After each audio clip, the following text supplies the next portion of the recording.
Okay, so I want to focus on one pasuk, which I think understanding it, there's really many ways to understand it. I don't know if we pay attention to it enough, or the importance of it being in the Torah as well. So the beginning of Perek Lamed, the Torah tells us that Vatei Rachel ki lo yalad el Yaakov, vatikanei Rachel b'achota, v'tomer el Yaakov havali vanim v'im'ayin meita anochi. And Rachel expresses her frustration in not having children, and she frames it as vatikanei Rachel b'achota. She is jealous, envious, outraged, different connotations, different places in the Torah, and says to Yaakov, give me children, if not, either I am dead or I will die. Different ways of rendering that part of the pasuk. Now, the problem with her is the problem with Yitzchak. Not Yitzchak for sure, because she's married to Yaakov. But I know. But I figured you knew who you were talking about. Yes. Well, clearly with her, I mean, he has 4 children. He has 4 sons. That's why she's upset. Now, can you guess which word here bothers Mefarshim extensively? Or which? What? Whatever the dead. Well, there's really 2 things, right? The second half of it bothers them, and the first half bothers them too, right? Vatikanei. What bothers them is the jealousy, because if you ask people to remember this pasuk, they'll say, and honestly, this is a Chazal used it in one place, that if you don't have children, you're kamesh. Right? It's one of the 4 people we remember from Agadah last year. Is Liz Mason? This is the proof that someone who's childless is kamesh. The problem is, if that was true, what should the pasuk have said? No, she should have just said she didn't have children, so she said I'm kamesh. Right. Why is that dependent on jealousy? Yeah. Right? Meaning, if not having children is the problem, then it should not be that the implication is that it's because of the jealousy. And if it's because of the jealousy, what exactly is the problem? Jealousy is that she doesn't have children, is making her feel that lack of children more strongly. Good. So one possibility is just to say, no, really it's about the lack of children, but it's brought into sharp relief by, as she watches Leah have more and more children, and it's not jealousy per se as much as, I don't know, that reminds her of her lack, something like that. Now, is this jealousy justified? But this is the problem the Farshim are really bothered with, right? Is that, first of all, it sounds like she really wants to have children, except the pasuk makes it clear that part of what's driving her is jealousy, and does that make this problematic? Right. So you have, you really have a divide in the Mefarshim. You have some who really think that, no, I don't know, do you want me to start with the forgiving approaches, the non-forgiving approaches? Forgiving. Forgiving. Non-forgiving. Forgiving. Not going to start forgiving fast. Okay, we'll start with forgiving, because, look, certain trends obviously are going to read this in a very forgiving way and say, yeah, she's not really jealous. I mean, she is, but not in like a materialistic way. So like Rashi quotes from Midrashim that what really bothered her wasn't just that she didn't have children, was that she assumed that the world runs on Schar V'Onesh, reward and punishment, and therefore if Leah is having children, and she's not, it must be that Leah is a better person than her. And that was what bothered her. What kinah b'maaseh, that she looked and she said, "Ilulei shetzadakt mimeni lo zachta levanim." Right? It wasn't just she didn't have children. It was that it was her frustration about not having children was exacerbated by her conviction that she must not be a good person, or not as good a person as Leah, and that. Right. But that's the kinah. She was jealous not of Leah's children, but of what that indicated about Leah. And now, what's the deal? Chazal or what drives Chazal's this read? That the kinah is b'le'ah. Right? It's not the kinah of the children, which would have been what you expected from the second half of the pasuk, that she's jealous of the children Leah has, but that she's jealous of Leah, and they're reading that literally. Not they're jealous of what Leah has, she's jealous of Leah, right? Not of Leah's children, but of Leah herself.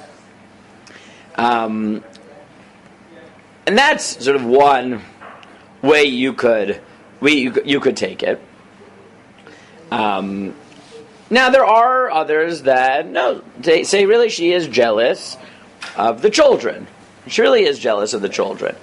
Now you have to ask, okay, then why? But why only now?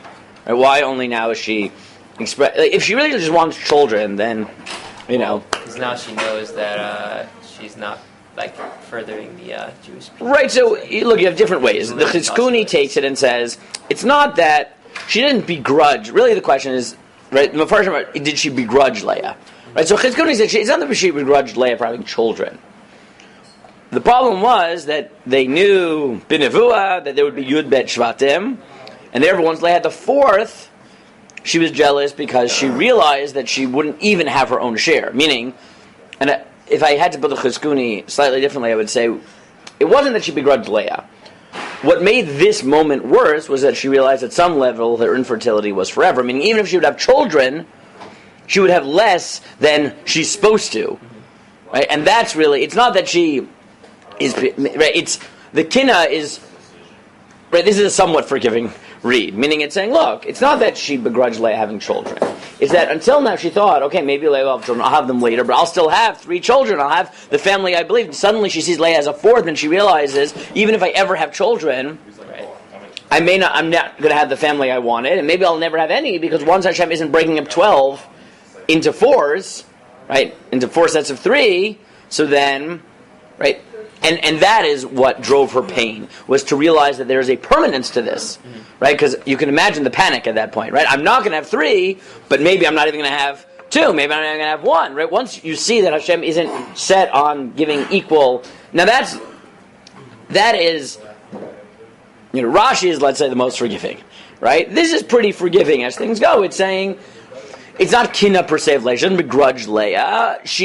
But wants to be part of the nation. Right. By seeing that Leah's 4, it emphasizes how permanent her lack of children is going to be. Now, you have at the other extreme, extremely not forgiving. You have the Ralbag, who says, no, this is just jealousy, and the lesson you learn from this story is that jealousy is bad.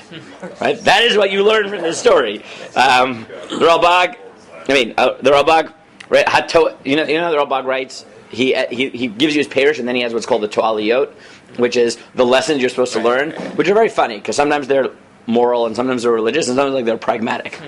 Right? They're like, you see from here, it's very, very practical things. And he says, you learn from this story, Shira'ui lehitrachik mimidad hakina ki hi midah pchuta me'od. You learn from this story that you should avoid jealousy. It's a bad meeting. Because it's really bad. Says, you know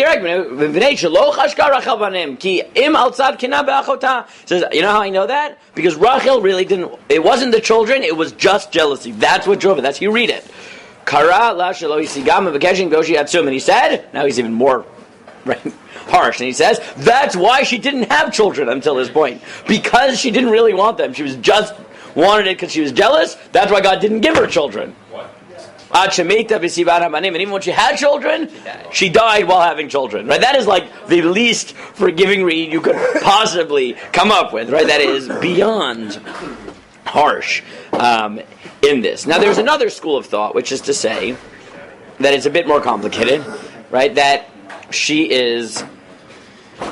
really is frustrated about not having children. So what's the kinah? Why did it sound like what drives her is the kinah b'Leah? So several of the Mepharshim say no. What's exacerbated here is that because she didn't have children, it was hurting her relationship with Yaakov, which added insult to injury. I mean, what really drove her was at this point, right? At some point, it's not just that Leah has children, she doesn't. It's that Leah, may not be the most beloved wife, but she's the only one who has children with Yaakov, and in Malasot, Yaakov is. So several of the Mepharshim go in that direction. Right,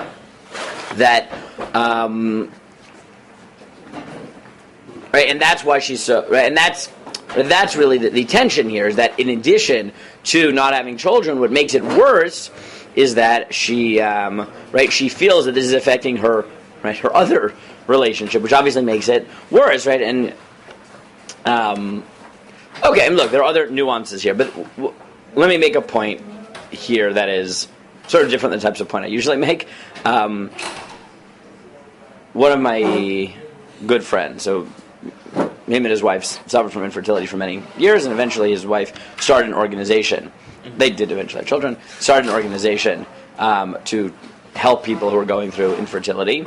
And one of the things she pointed out, this is Block, right? Do you know? This is David Block. David Block's wife. Oh, really? Right? Oh, cool. Gila.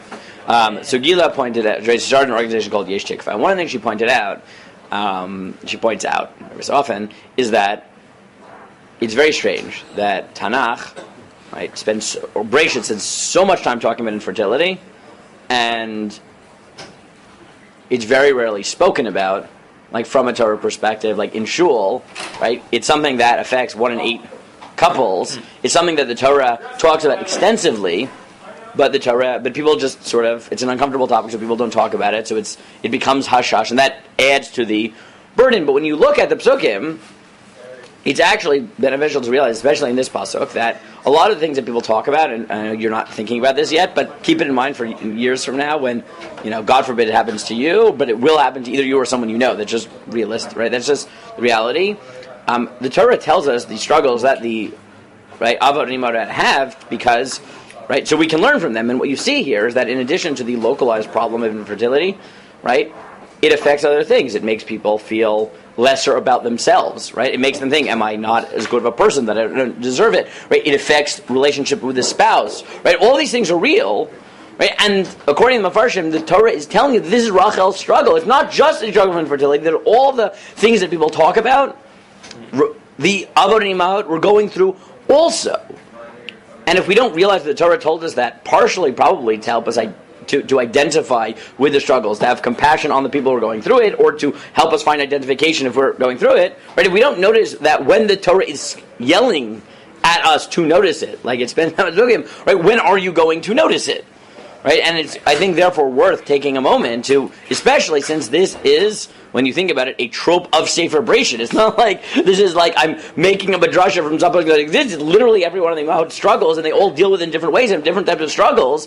If the Torah is recording all of those, it must be because there's a reason, and we might as well draw attention to that rather than and take the opportunity to actually talk about it. So I figured I took that to heart, and I figured I'd actually talk about it. So.